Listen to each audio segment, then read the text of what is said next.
Cochabamba is a place of great color, contrast, and diversity.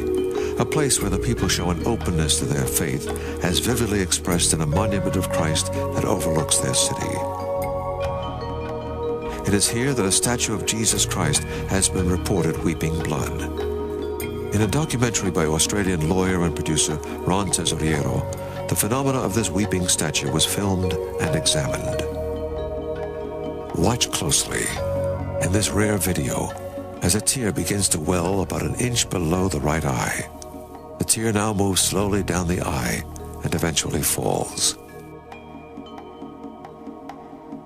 Cochabamba Television ran the story shortly after the lacrimations began. As a reporter, when I first came here, I was skeptical. But I was there for over an hour and a half. And there was no way that anybody ever got close to it. And there was no way that anybody could have put water or any substance that would have made it look like tears or blood. As we were talking to people, we saw a tear in his left eye, and it began to roll down the face. Then I took a small piece of cloth, and after I wiped the tear away, I realized that we actually had a drop of blood, and this cloth shows what I was able to wipe off the face. Professor Ricardo Castañón is a neuropsychophysiologist who specializes in the subject of understanding the brain and human behavior. Over the past 6 years, he has investigated individuals around the world who claim to have apparitions of Christ and the Virgin Mary.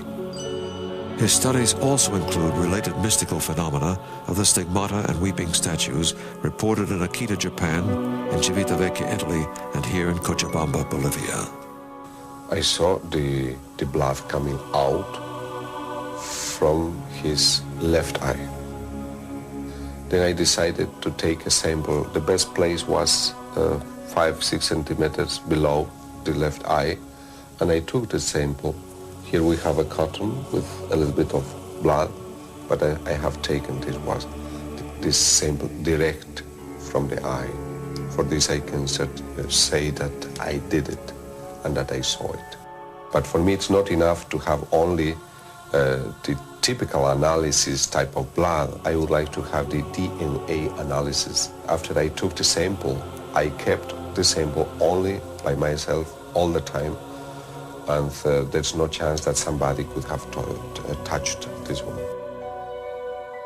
Professor Castañón decided to have the blood officially tested at a genetic testing laboratory in the United States.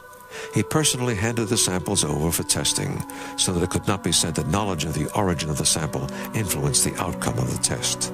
If there's adequate DNA present, we can run it through our PCR-based testing systems and generate a human genetic profile. The laboratory, after a thorough investigation, determined that results showed positively that there was human DNA present in the blood sample submitted.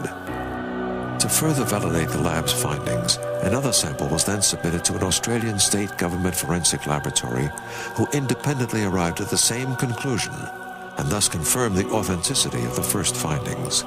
This was indeed human blood with human DNA present. But for many, this evidence may still not be enough to convince them that these are truly tears from heaven. So the statue was then subjected to a computerized axial tomographical scanner, commonly known as the CAT scan.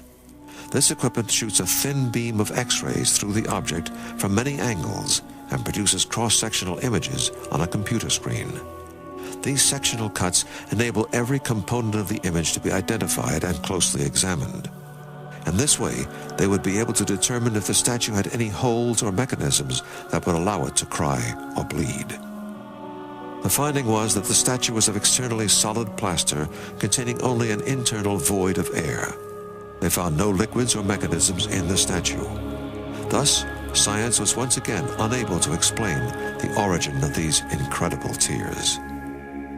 The statue itself weeping has to have a meaning. If it's coming from God, it has to have a message. When a statue of Jesus bleeds, I believe it's expressing a very serious state of affairs in the church and in the world. I believe it's very serious.